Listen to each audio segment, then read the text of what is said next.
O Triângulo das Bermudas cativou a imaginação de muitos com histórias de aviões e navios desaparecidos, mas agora uma nova teoria científica afirma finalmente ter a resposta. A 700 metros de profundidade, havia escuridão total. A luz da câmera do ROV só alcançava alguns metros à frente, e as pessoas sentadas na sala de controle olhavam fixamente para a tela, sem piscar. A equipe tinha ido até lá para procurar os destroços de um navio antigo. Talvez para encontrar ouro, prata ou algum fragmento da história perdido e escondido sob o mar. Mas o que apareceu mudou toda a missão. Diante da câmera, enormes blocos de pedra repousavam no fundo do oceano. Suas bordas pareciam retas, as superfícies planas, e pareciam ter sido cuidadosamente colocados ali por alguém. O mais estranho é que não se tratava de um boato ou de uma imagem desfocada. Era uma filmagem em alta definição, corroborada por dados de sonar e gravada durante uma missão de levantamento real, realizada sob contrato governamental. Por alguns segundos, um silêncio absoluto tomou conta da sala de controle, como se todos tivessem percebido que algo lá embaixo não estava normal. A equipe havia ido em busca de uma nave, mas o que viram mudou tudo. A verdadeira questão, porém, não era o que encontraram lá embaixo, e sim como aquilo havia chegado lá. Antes de entendermos isso em detalhes, certifique-se de se inscrever no canal para poder assistir a vídeos como este antes de todo mundo. Agora, vamos voltar um pouco mais no tempo, porque o lugar onde tudo isso foi encontrado cria uma imagem completamente diferente na mente das pessoas no momento em que ouvem seu nome: o Triângulo das Bermudas. Acredita-se que esta região faça parte do Oceano Atlântico, estendendo-se entre a Flórida, as Bermudas e Porto Rico, cobrindo uma área de aproximadamente 500 mil milhas quadradas. Durante anos, todos os tipos de histórias cercaram este lugar. Alguns dizem que navios desaparecem aqui sem deixar qualquer vestígio. Outros dizem que aviões desaparecem repentinamente dos radares. E alguns atribuem isso a uma força misteriosa que ninguém conseguiu explicar até hoje. É por isso que, sempre que as pessoas ouvem o nome Triângulo das Bermudas, imediatamente vêm à mente imagens de fantasmas, alienígenas, portais do tempo e eventos estranhos. Mas há um ponto importante a entender. A história da qual estamos falando agora não é como aqueles boatos antigos ou histórias assustadoras criadas para a internet. Não se trata de algo que um marinheiro alegou ter visto. Trata-se de uma missão de reconhecimento documentada. Uma missão que envolveu uma equipe profissional, um contrato governamental, equipamentos modernos e tudo sendo documentado com dados reais. O objetivo deles não era buscar mistérios. Eles foram explorar antigos naufrágios espanhóis e possíveis tesouros sob o oceano. O que significa que, no início, ninguém esperava encontrar algo extraordinário. Lançamento da expedição de 2001. O ano era 2001. No início, ninguém imaginava que essa missão se tornaria uma das histórias mais comentadas relacionadas ao Triângulo das Bermudas.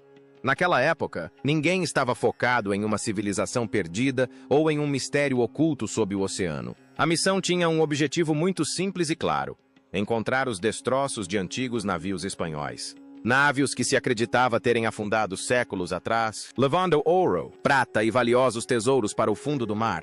A missão estava sendo liderada por Paulina Zelitsky e sua empresa, Advanced Digital Communications. Não se tratava de uma equipe de exploração amadora. Essas pessoas tinham anos de experiência em levantamentos subaquáticos, mapeamento e exploração em águas profundas. A expedição também contou com o apoio de um contrato oficial do governo cubano, o que significa que não se tratava de uma filmagem para documentário ou de uma experiência para a internet. Tudo foi feito de forma profissional. Eles tinham um navio de pesquisa, sistemas avançados de levantamento e, o mais importante, tecnologia de sonar de varredura lateral de alta precisão para escanear o fundo do oceano. O plano era muito simples: ir até a área selecionada, coletar dados do leito marinho e verificar se havia sinais de antigos naufrágios. Os primeiros dias foram completamente normais. As telas mostravam exatamente o que missões desse tipo costumam mostrar: fundo do mar irregular, lama, rochas e, às vezes, pequenos padrões naturais. Para a equipe, era um trabalho rotineiro: passar horas observando os monitores, salvando dados e seguindo em frente. Ninguém tinha pressa, pois a paciência é a ferramenta mais importante em missões como essa. Os dias se passaram. Algumas varreduras mostraram leituras ligeiramente interessantes em algumas áreas, mas nada que pudesse alterar o rumo da missão. A atmosfera na nave permaneceu calma. As pessoas continuavam verificando seus sistemas, escrevendo relatórios e esperando que talvez a próxima área revelasse um antigo naufrágio. Então, um dia, tudo mudou. De repente, algo apareceu na tela do sonar que ninguém esperava. A princípio, parecia apenas uma formação rochosa normal. Mas, após alguns segundos, a equipe percebeu que o padrão parecia estranho. Não havia marcas aleatórias espalhadas. Havia linhas. O espaçamento parecia quase uniforme. As formas não pareciam naturais. O operador olhou para a tela novamente. A direção da nave foi ligeiramente ajustada. Outra varredura foi realizada. Mas a mesma coisa apareceu novamente. E foi nesse momento que a atmosfera mudou. Uma missão que, minutos antes, buscava ouro e prata, agora concentrava toda a sua atenção naquela forma desconhecida que surgia no fundo do oceano. Então, uma única varredura interrompeu tudo. Mas antes de entendermos o que a equipe viu em seguida, é importante compreender como eles estavam vendo aquilo. Eles não estavam usando uma câmera normal para tirar fotos subaquáticas. Nessa profundidade, uma câmera sozinha não faz muita coisa. O que eles estavam usando era um sonar de varredura lateral. Em termos simples, o sonar de varredura lateral é uma forma de visualizar o que está debaixo do oceano. Ele emite ondas sonoras através da água e, em seguida, lê as ondas que retornam para criar uma imagem do fundo do mar. Em superfícies macias, como lama ou sedimentos soltos, o som é mais absorvido e essa área aparece mais escura na tela. Por outro lado, em superfícies duras, como rochas, o som reflete com mais intensidade e essa área aparece mais clara. As formações geológicas normais sob o oceano geralmente têm uma aparência muito irregular. Alguns lugares são mais altos, outros mais baixos. Algumas formas são quebradas e alguns padrões são arredondados. Pessoas que trabalharam com esses dados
por anos. Geralmente consigo distinguir em minutos o que parece natural e o que parece incomum.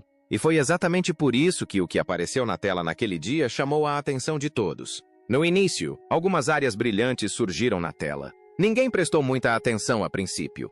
Mas então, alguém percebeu que as formas não pareciam normais. Havia linhas, e essas linhas pareciam quase paralelas entre si. Até mesmo o espaçamento parecia estranhamente uniforme. Então, após observar com mais atenção, notaram alguns cantos que pareciam quase ângulos retos.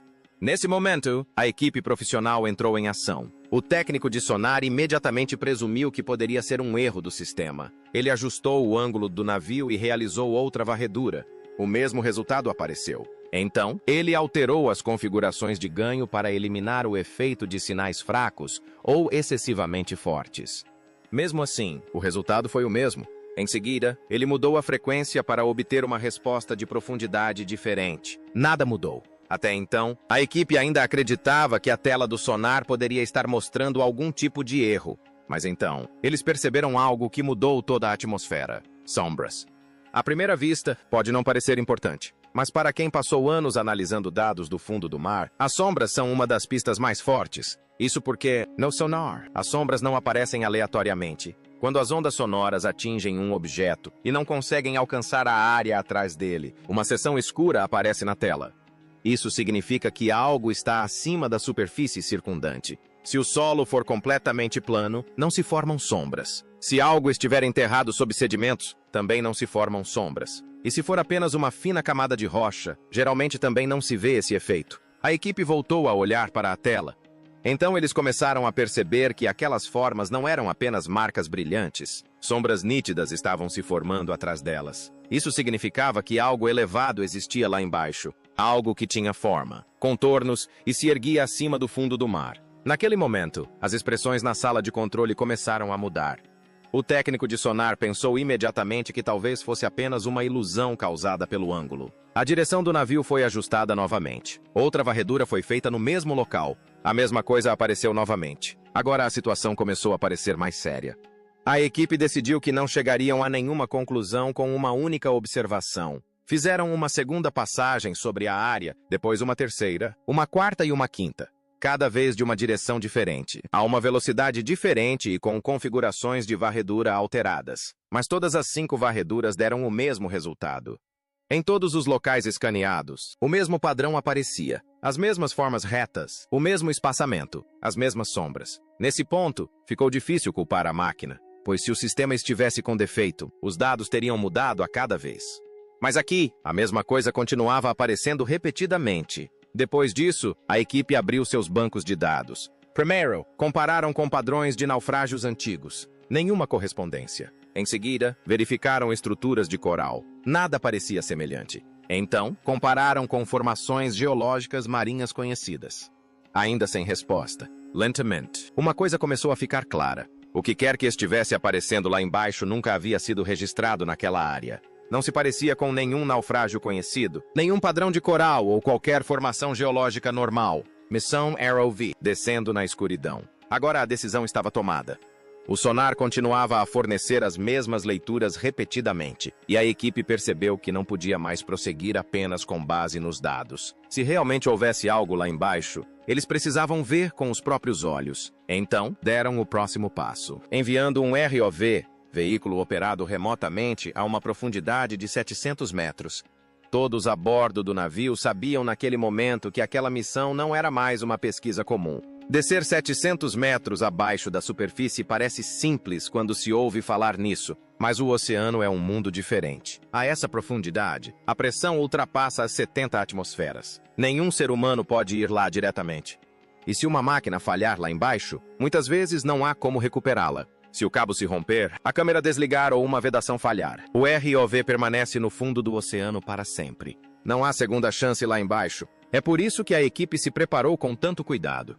Primeiramente, o cabo principal do ROV foi totalmente verificado. Todas as conexões foram inspecionadas. Em seguida, o sistema de energia foi testado. O sistema de controle foi verificado e todas as configurações de emergência foram executadas novamente. Ninguém estava disposto a correr riscos, pois a essa altura já pressentiam que algo incomum poderia estar à espreita lá embaixo. Depois disso, foi a vez dos holofotes. A 700 metros de profundidade, a luz solar não chega. A luz natural não atingia aquele lugar há milhares, talvez milhões de anos. As luzes do ROV seriam os seus olhos. Por isso, cada luz foi testada repetidamente. Em seguida, as câmeras foram calibradas, os ângulos foram ajustados. A transmissão ao vivo foi verificada. O sistema de gravação foi revisado mais uma vez. Quando tudo estava pronto, veio o comando da sala de controle. Abaixem o ROV! Lentamente, o cabo começou a se desenrolar. Nos primeiros metros, tudo parecia normal. Ainda havia um pouco de luz na água. Pequenos peixes passavam em frente à câmera. A tela mostrava uma imagem calma e tranquila. Mas, à medida que o ROV se aprofundava, a luz começou a desaparecer. O mundo acima foi sumindo lentamente. Depois de algum tempo, a água ficou completamente escura. Agora, apenas os holofotes do ROV podiam ser vistos na tela. Seus feixes brancos cortavam a escuridão e avançavam. A 300 metros de profundidade, a sala de controle ficou completamente silenciosa. Ninguém falava. Todos apenas olhavam fixamente para a tela. A máquina continuava descendo. Agora, não havia nada lá fora além da escuridão. Minúsculas partículas flutuavam diante da câmera. Era como entrar lentamente em um mundo vazio. O cabo desceu mais fundo. E então, pela primeira vez, algo começou a aparecer na borda dos holofotes. A princípio, parecia apenas o fundo do oceano. Mas, nos segundos seguintes, perceberam que não se parecia com um fundo marinho normal. Parecia algo que não deveria estar ali. Primeira confirmação visual, 680 metros, 690 metros. E, finalmente, o ROV chegou perto do fundo do oceano. Todos na sala de controle observavam a tela continuamente. Até então, todos esperavam ver uma superfície subaquática normal, lama, pedras espalhadas e terreno irregular. Mas, no momento em que os holofotes alcançaram a área mais à frente, o que apareceu na tela fez com que toda a sala ficasse em completo silêncio por alguns segundos. Primeiro, surgiu uma grande superfície plana. Então, outra ao lado. Depois, uma terceira. A princípio, pareciam apenas rochas normais. Mas, em poucos segundos, todos começaram a sentir que algo estava diferente. Essas superfícies não pareciam quebradas e irregulares como formações rochosas subaquáticas comuns. O ROV se moveu um pouco mais adiante. Agora, as bordas ficaram mais nítidas. Bordas retas, cantos afiados, cantos que quase pareciam cortados. No fundo do mar, as coisas geralmente parecem arredondadas, desgastadas e irregulares. Mas aqui, as formas pareciam estranhamente organizadas. A câmera se aproximou. Agora, ficou claro que não se tratavam de pedras isoladas. Pareciam existir enormes estruturas retangulares em forma de blocos. Algumas pareciam estar dispostas em linha reta, outras tinham um espaçamento quase igual entre si. E quanto mais a câmera se movia, mais forte se tornava a sensação de que aquele não era um fundo oceânico aleatório. Então, a equipe começou a estudar as superfícies cuidadosamente. E outro detalhe estranho surgiu. As superfícies dos blocos pareciam surpreendentemente lisas. Havia poucos sinais de erosão oceânica normal. Não havia lama pesada cobrindo-os. Nenhuma camada espessa de sedimentos. E não parecia que essas estruturas tivessem sido completamente enterradas por muito tempo. O ROV desceu um pouco mais. E agora a escala começou a ficar clara. Não eram pedras pequenas. Alguns dos blocos pareciam tão maciços que o próprio ROV parecia minúsculo em comparação. Suas bordas eram visíveis e as superfícies podiam ser claramente separadas umas das outras. Parecia que alguém havia colocado peças enormes embaixo, dispostas de alguma forma. As pessoas sentadas na sala de controle não eram mais as mesmas. Poucos minutos antes, havia uma conversa, mas agora a sala estava quase silenciosa. Só se ouvia o som das máquinas. Todos olhavam para a tela, mas ninguém falava. O técnico de sonar permanecia completamente imóvel em sua cadeira. Uma das mãos ainda repousava sobre o painel de controle, mas não se movia. A expressão em seu rosto demonstrava que ele próprio não conseguia entender o que estava vendo.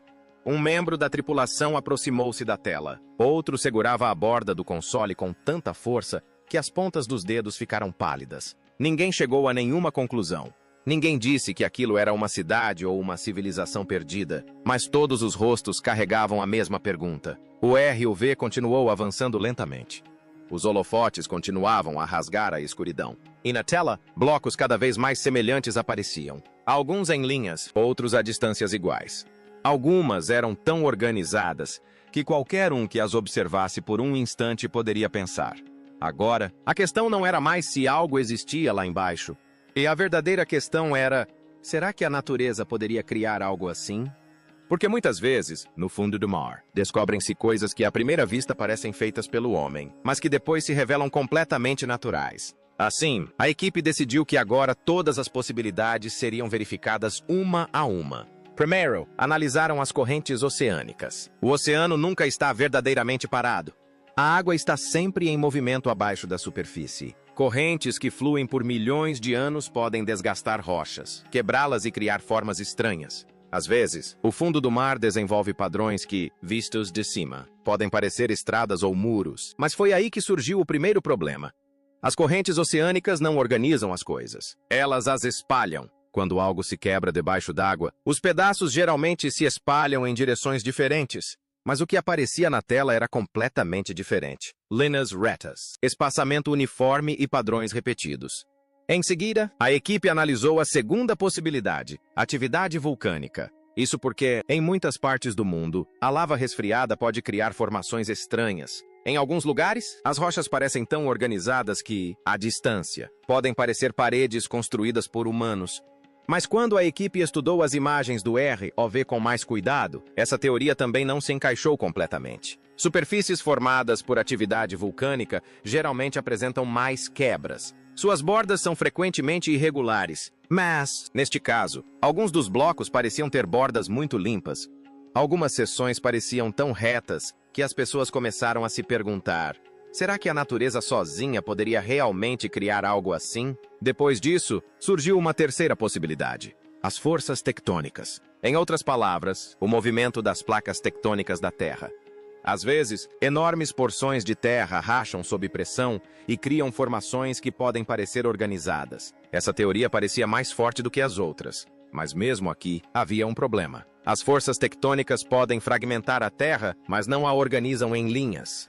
Elas podem criar pressão, mas geralmente não criam espaçamento uniforme. Então, a equipe analisou os registros geológicos da área. Acredita-se que o fundo do mar ao redor do oeste de Cuba seja composto principalmente de calcário. O calcário é um tipo de rocha mais macia que se desgasta gradualmente com o tempo.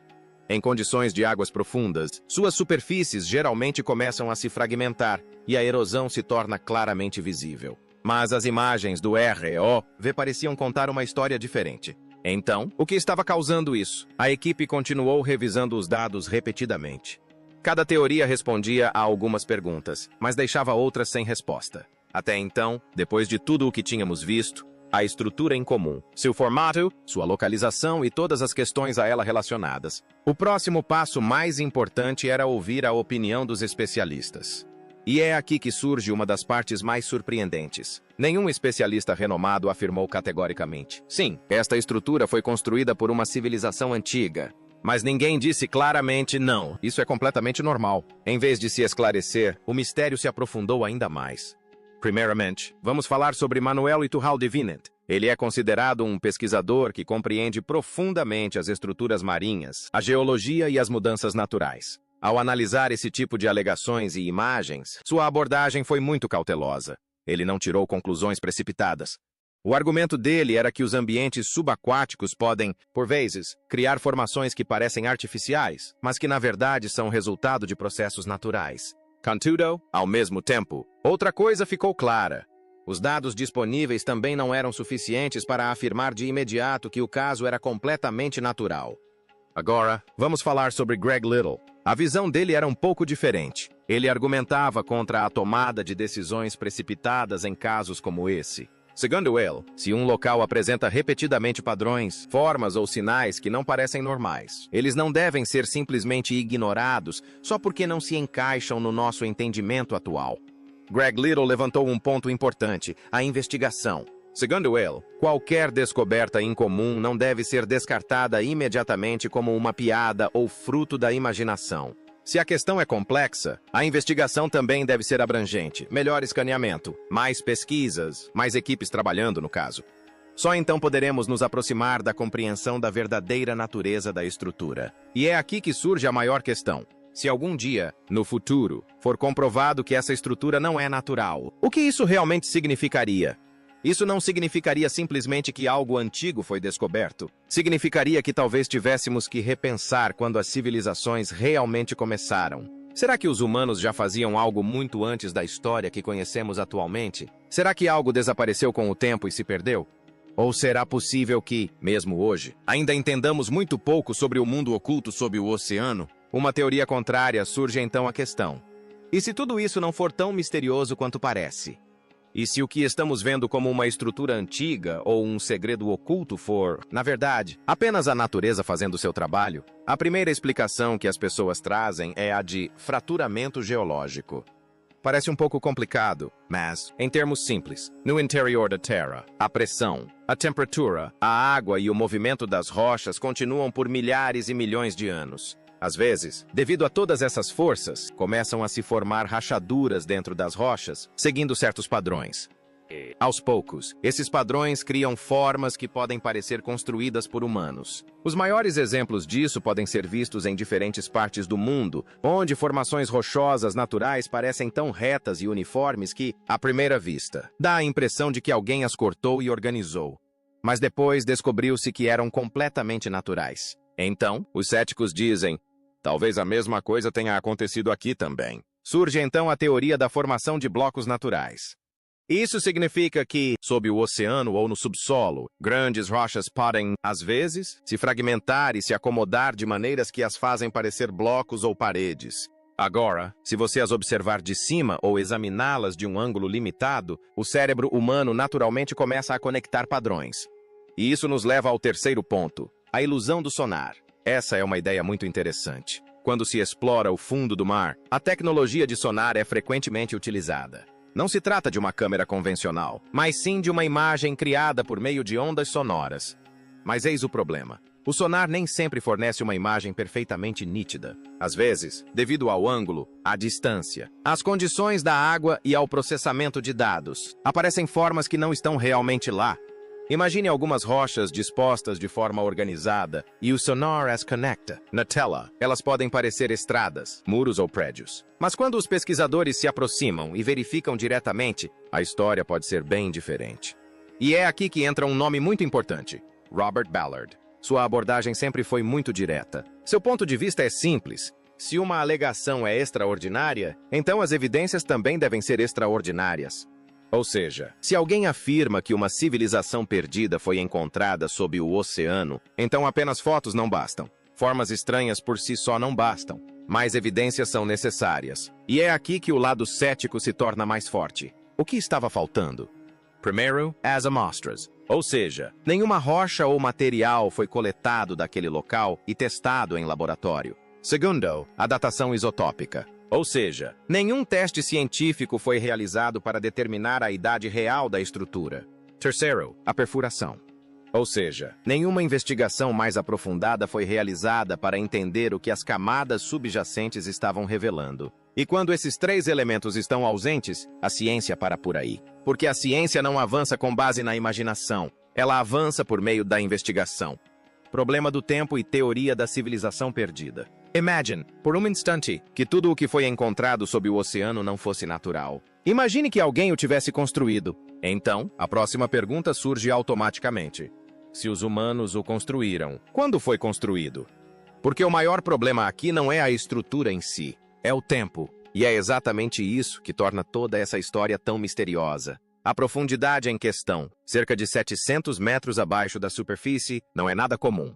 Se um lugar tão profundo existe hoje, a questão passa a ser: essa terra já esteve acima do nível do mar? E se esteve, como foi que acabou lá embaixo? É aqui que entra a ideia de afundamento geológico.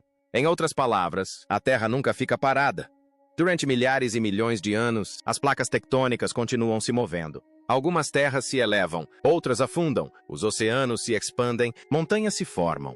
Algumas pessoas sugerem que talvez esta área já tenha estado mais próxima do nível do mar e tenha se movido lentamente para baixo devido a mudanças geológicas ao longo do tempo. A princípio, isso parece possível. Mas, no momento em que começamos a calcular a cronologia, a história de repente se torna muito mais difícil. Se uma civilização construiu algo, mas não deixou registros escritos, como saberíamos disso hoje? E se esse lugar tivesse afundado no oceano, seu nome talvez nunca tivesse sobrevivido na história. É aí que as pessoas começam a dizer: talvez nossa história esteja incompleta, talvez alguns capítulos tenham se perdido. Então, a pergunta final é para você: o que você acha? Será que isso foi simplesmente geologia? Ou será que se trata de um capítulo perdido da história? E se você gosta de vídeos sobre mistérios, pesquisas e história oculta como este, inscreva-se agora mesmo no canal para receber todos os vídeos novos em primeira mão.